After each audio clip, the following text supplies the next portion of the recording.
अस्सलाम वालेकुम बच्चों, आप लोग कैसे हैं और आप लोगों की छुट्टियां कैसी गुजर रही हैं। बच्चों चलो अब निकालें आप लोग page number 2 unit number 1। Lesson का नाम है वर्ल्ड ज्योग्राफी। आप पढ़ते हैं मैप्स। मैप्स कहते हैं नक्शों को। As the earth is a sphere so it is not easy to show the surface in a flat drawing। बच्चों अर्थ एक स्फीयर यानी एक बॉल की तरह है। ये इसकी सरफेस को चिपटी ड्राइंग में हम दिखा नहीं सकते, लेकिन हम इसके लिए मैप ड्रॉ करते हैं।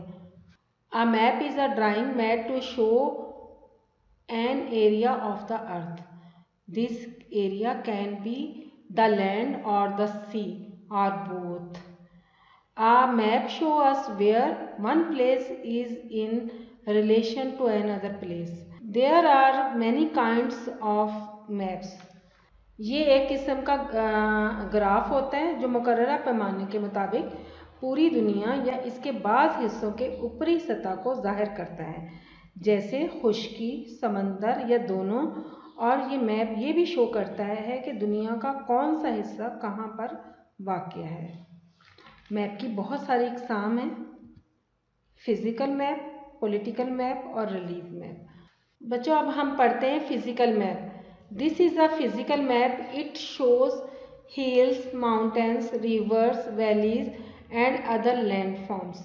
फिज़िकल मैप का मतलब है तबई खुदखाल यानी ज़ाहिरी। ये फिज़िकल मैप है। अब आपको हम दिखाएंगे फिज़िकल मैप।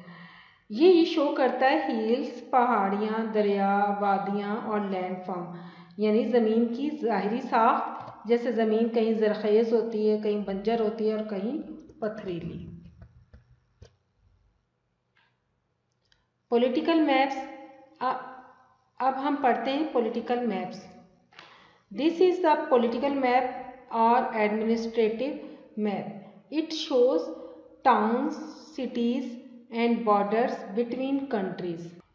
पॉलिटिकल मैप में हवाला जात यानी नक्शा जात या कहीं इंतज़ामी लिहाज से शहर, कस्बा और मुल्कों के दरमियान जो बॉर्डर्स लाइंस होती हैं उनके मुताबिक ये मैप बनाए जाते हैं।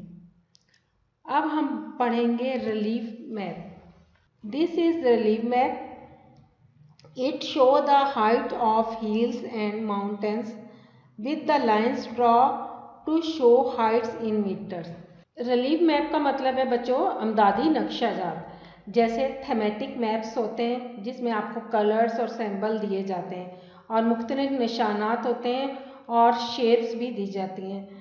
जैसे कि पहाड़ है तो उसमें पहाड़ों की शेप भी दी जाती हैं। अगर जहाँ पे फसलें ज़्यादा होती हैं या जैसे कपास है, कपास के फूल बना दिए जाते हैं। अगर बारिश होती है तो बारिश ज़्यादा होती है तो ज़्यादा डॉट बना दिए जाते हैं, कम होती है तो कम बना दिए जाते हैं। इसमें हिल्स और पहाड़ों की हाइट्स भी बताई जाती है। जैसे कि आपने अक्सर सुना होगा खबरों में कि मरी इतनी बुलंदी पर, इतनी हाइट्स पर वाक़या है। बच्चों पेज पलटें और पेज नंबर 3 पर आइए। अब हम पढ़ेंगे लॉन्गिट्यूड और लैटिट्यूड। बच्चों अब मेरे साथ साथ आप पढ़ें और अपनी बुक के ऊपर फिंगर भी रखें। Longitude and latitude. लॉन्गिट्यूड कहते हैं तूल बुलंद और लैटिट्यूड कहते हैं अर्ज़ बुलंद। To make it easy for us to find a place on a map we use an artificial grid made up of vertical and horizontal lines. The vertical lines are drawn from north to south, passing through the north and south poles. These lines running north to south are called meridian of longitude. The horizontal lines are drawn from east to west, parallel to the equator. These lines running east to west are called parallel of latitude. Most good maps show these lines। चलो बच्चों मैं आपको meaning बताती हूँ। Map पर आसानी से जगह ढूंढने के लिए आर्टिफिशियल ग्रिड मौजूद होती हैं जो कि एक वर्टिकल और हॉरिजॉन्टल लाइंस पर मुश्तमिल होती हैं। वर्टिकल लाइंस वो होती हैं जो कि नॉर्थ से साउथ पोल की तरफ मौजूद होती हैं। हॉरिजॉन्टल लाइन वो लाइन होती है जो कि ईस्ट वेस्ट की जानिब जाती है। ये लाइन पैरेलल होती है इक्वेटर लाइन के। बच्चों जैसे कि आपको दिख रहा है, ये मैंने रेड लाइन लगाई है, ये इक्वेटर की है। ये ज़मीन को दो हिस्सों में तकसीम करती है। ये एक इक्वेटर फ़र्जी ख़त है जो लंदन के एक कस्बे ग्रीनविच के से गुज़रता है। और अब आपको लगाई जा रही येलो लाइन। येलो लाइन जो है वो हॉरिजॉन्टल है और येलो लाइन जो है ये लैटिट्यूड को शो करती है। अब मैं आपको बताऊंगी लॉन्गिट्यूड। अब ये जो ग्रीन लाइन है ये वर्टिकल है और ये लॉन्गिट्यूड को शो कर रही है। आप देख भी रहे होंगे मैप में कि ये वर्टिकल है। ये देखें वर्टिकल ग्रीन लाइन लगी हुई है, ठीक है। ये बहुत सारी लाइनें लगी हुई हैं और आप इसको भी ये देखें कि लैटिट्यूड में भी बहुत सारी येलो लाइन हॉरिजॉन्टल लगी हुई हैं। ये लैटिट्यूड और लॉन्गिट्यूड को शो कर रही हैं। चलो बच्चों अब हम नीचे वाली लाइन में आते हैं। अब यहाँ पे फिंगर रखिए the equator. The equator is the line of latitude which goes all the way round the middle of the अर्थ। जैसे कि मैंने अभी आपको बताया इक्वेटर जो है वो इक्वेटर जो कि लैटिट्यूड की जो लाइन्स है बिल्कुल दरमियान से गुजरती हैं ज़मीन के। It divides the earth is into the north and south hemisphere. ये जो लाइंस हैं ये ज़मीन को दो हिस्सों में तकसीम कर देती हैं, नॉर्थ से साउथ हेमिस्फीयर में। अब बच्चों पेज नंबर 4 खोलें और मेरे साथ साथ उंगली रखकर पढ़ें। There are 90 parallels of latitude in each hemisphere. The equator is at 0 degree and the degrees increase northwards to southwards from the equator.